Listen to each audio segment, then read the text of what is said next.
Have you ever wondered if the use of powerful destructive weapons by country heads is akin to kids showing off their latest toys? A sobering thought, isn't it? Let's break down this analogy. Imagine the playground as the world stage. The children are our world leaders, and their toys? They are the military arsenals at their disposal. Now we've all seen how a child flaunts a new toy, eager to assert their dominance and superiority over their peers.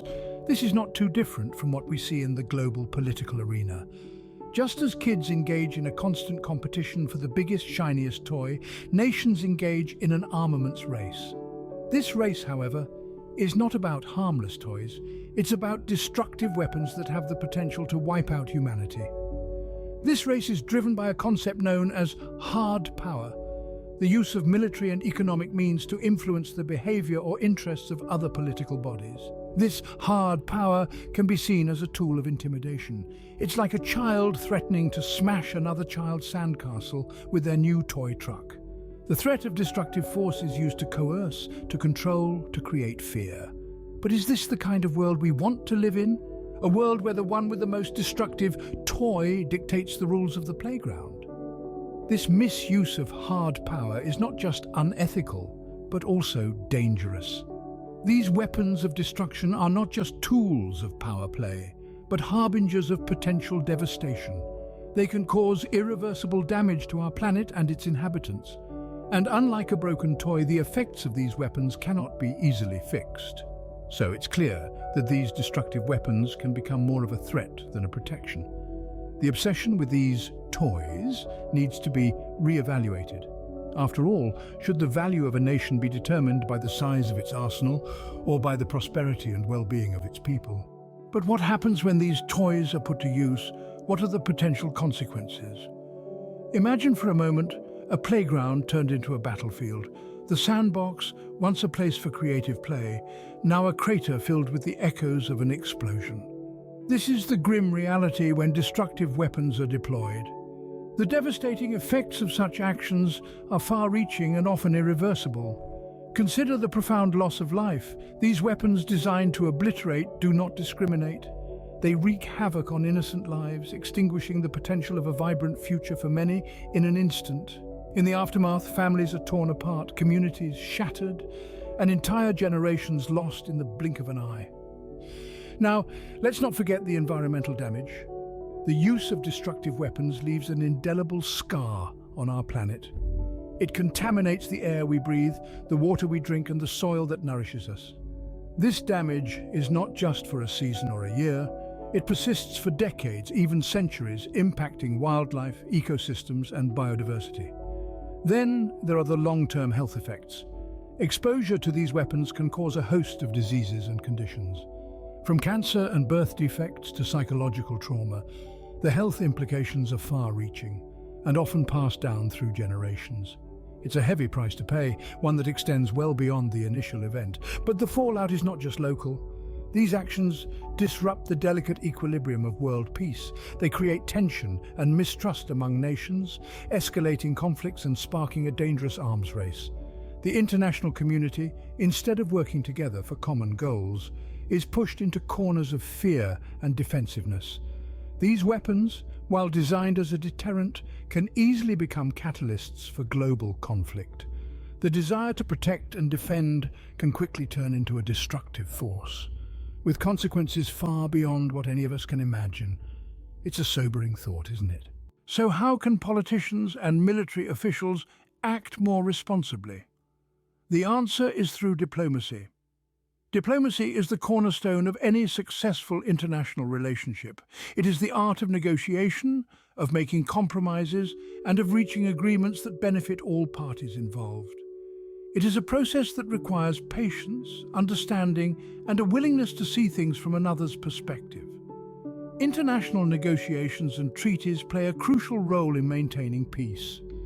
When countries come together to discuss their differences, they create a platform for understanding and cooperation. These discussions can lead to treaties, agreements that bind nations to certain actions or non-actions, ensuring a level of predictability and stability in their relationships. Treaties like the Treaty on the Non-Proliferation of Nuclear Weapons, for instance, have been instrumental in curbing the race for nuclear armament and promoting disarmament. Let's not forget the role of international organizations in this process. Organizations like the United Nations serve as mediators in conflicts, fostering dialogue and promoting disarmament. The UN, with its global reach and authority, often steps in when tensions flare, providing a neutral ground for discussions. It also enforces international laws and sanctions against countries that breach peace agreements or engage in aggressive actions. Diplomacy is not just about preventing conflict, it's also about building strong, lasting relationships between countries. It's about fostering mutual respect and understanding. It's about creating a global community where every nation, big or small, has a voice. Diplomacy is not a show of weakness, but a demonstration of strength and wisdom. It's about choosing dialogue over destruction, understanding over intimidation, and peace over power. It's about realizing that the true measure of a nation's strength is not in its ability to wage war, but in its capacity to foster peace. As we've seen, diplomacy and negotiation often yield better results than displays of military might. In a world where the stakes are higher than ever, it's time for our leaders to choose the path of diplomacy, to choose peace over power, and to realize that the greatest strength lies not in the weapons we wield, but in the peace we build.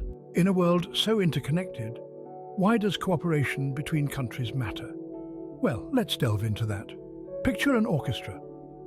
Each musician with their unique instrument plays a distinct part, yet they all work in harmony to create a beautiful symphony. Similarly, each country, with its unique strengths and resources, can contribute to a global symphony of peace and prosperity. International cooperation allows for the sharing of resources. Consider a world where nations freely exchange ideas, technology, and resources. It's a world where the abundance of one nation can fill the void of another. It's a world where knowledge isn't hoarded but shared, fostering innovation and progress on a global scale. Then there's the concept of collective security. When countries unite, they form a formidable front, discouraging any threats to peace. By cooperating, nations can work together to prevent conflicts, mitigate threats, and ensure the safety of their people. Like a pack of wolves, there's strength in numbers. Cooperation also paves the way for mutual growth. Through international trade and cultural exchange, countries can learn from each other, grow together, and flourish. It's like a global potluck where every country brings something to the table and everyone gets to taste a bit of everything. However, without cooperation, misunderstandings can occur.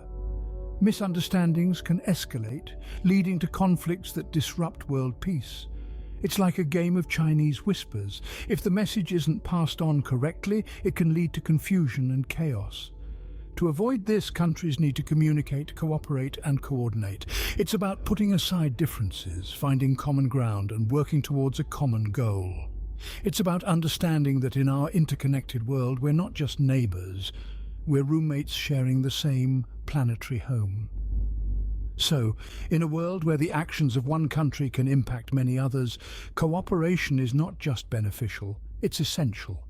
It's the glue that holds the global community together, ensuring a harmonious and prosperous existence for all. And that's why cooperation, not competition, is the key to global peace and prosperity. But amidst all this, where do the people stand? How can leaders ensure their safety and prosperity? These are the questions that should be at the forefront of every decision made by those in power. When we speak of a nation's strength, we often get drawn into discussing military might or economic power. However, a nation's true strength lies within its people. The health, education, and overall well-being of the citizens are a truer measure of a country's prosperity and power. Leaders carry a responsibility to prioritize the well-being of their citizens over power games. This means investing in areas that directly impact the lives of the people they serve. Areas such as healthcare, education, and social services. Imagine a world where leaders allocate as much resources to healthcare as they do to military expenditure, where every citizen has access to quality healthcare services regardless of their economic status. A world where the health and well-being of the people are placed above all else. Imagine a world where education is seen as the most potent weapon, where leaders invest in building robust educational infrastructures, providing opportunities for every child to learn and grow. A world where every citizen is equipped with the knowledge and skills to contribute meaningfully to their society. Imagine a world where social services are given the importance they deserve, where leaders understand that a strong social fabric is vital for a prosperous nation. A world where every citizen feels valued, cared for, and part of a larger community. These are not just imaginations, they are possibilities. They are the choices our leaders can make, choices that prioritize people over power, choices that build nations not just with strong economies or powerful militaries, but with healthy, educated, and prosperous citizens. The true measure of a nation's strength lies not in its arsenal, but in the well-being of its people. This is the world we ought to strive for. This is the world we can create. And it all begins with prioritizing the people. So, how can we ensure a peaceful future without the threat of destructive weapons? The journey towards a tranquil tomorrow begins with the steps we take today. One of these steps is disarmament, the process of reducing or eliminating the production and stockpile of destructive weapons. This does not merely involve the powerful arsenals of nations, but also the mindset that justifies their use. Imagine a world where disputes are resolved through dialogue and understanding, rather than through displays of force. This is the essence of disarmament. It's more than a policy. It's a philosophy, a commitment to peace, and a testament to the belief that our common humanity is stronger than any weapon. That being said, disarmament alone won't secure a peaceful future. It needs to be accompanied by education, peace education to be precise. It's about instilling values of respect, understanding, and tolerance in our hearts, teaching us to see past our differences and appreciate our shared human experience. It's about fostering a culture of peace, where conflicts are seen as opportunities for growth and understanding, rather than as threats. But it's not just up to our leaders. Each one of us has a role to play. We need to hold our leaders accountable, demand transparency, and insist on diplomacy over aggression. We must advocate for peace, promote understanding, and reject the rhetoric of fear and division. We need to remember that our voices are powerful, and when we raise them together, we can bring about change. In the end, it's about choosing the kind of world we want to live in, one dominated by fear and destruction, or one where peace and prosperity reign. It's about realizing that the choices we make today will shape the world of tomorrow. The responsibility is immense, but so is the potential for change. The path to a peaceful future lies in our hands. Let's grasp it firmly, with hope and determination, and walk towards a world where destructive weapons are a thing of the past, and peace is our shared present and future. Let's recap what we've learned today. We started our journey by exploring the concept of power play, how leaders of nations sometimes use their destructive weaponry as a means to assert dominance and show off strength. But is this really a show of power, or more akin to children flaunting their latest toys? We then delved into the fallout of such actions. The potential consequences of using these destructive weapons are not confined to the targeted nations alone. They can cause ripple effects that reach far beyond borders, causing environmental devastation, loss of innocent lives, and a domino effect of socio-economic issues. We also considered a more diplomatic approach. The power of dialogue, negotiation, and understanding cannot be overstated.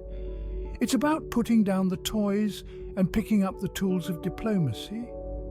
The ability to resolve conflicts without resorting to destructive force is a true mark of a strong leader and a strong nation. Next, we emphasized the power of cooperation. A lack of coordination and cooperation between countries can disrupt world peace. However, by working together, nations can create a harmonious world where prosperity is shared and conflicts are resolved through understanding and compromise. Our discussion then shifted to the importance of prioritizing the welfare of the people. Leaders have a responsibility to ensure the health, safety, and prosperity of their citizens. Using destructive weapons not only jeopardizes international peace, but also the well-being of the very people they are meant to protect. Finally, we envisioned a peaceful future, A world where the power play is replaced with cooperation, where destructive weapons are replaced with diplomatic dialogues, and where leaders prioritize their citizens' well-being over their show of power. In the end, it's not about who has the biggest toy, but who uses their power responsibly for the benefit of all.